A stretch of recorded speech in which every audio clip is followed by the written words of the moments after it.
Understanding original intent in English. Hello everyone, and welcome to our English language learning series. Today, we're going to explore the meaning and usage of the phrase, original intent.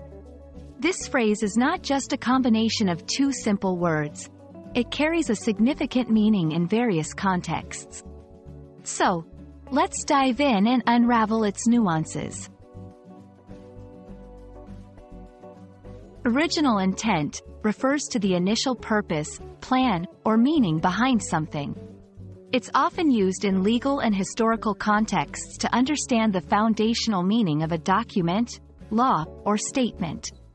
When we talk about the original intent, we're trying to get back to the very first understanding or reason why something was created or said.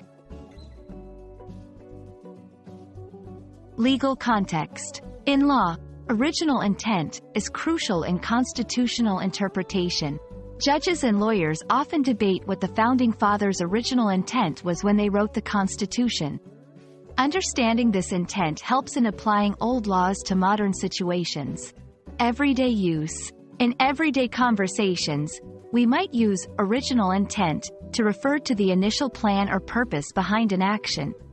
For instance, if someone started a business to help the community but it eventually became purely profit-driven, one might say the business has strayed from its original intent.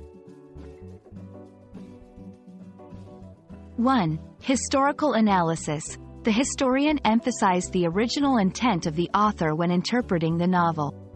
2. Legal discussions. The court's decision was based on the original intent of the legislative act. 3. Personal reflection.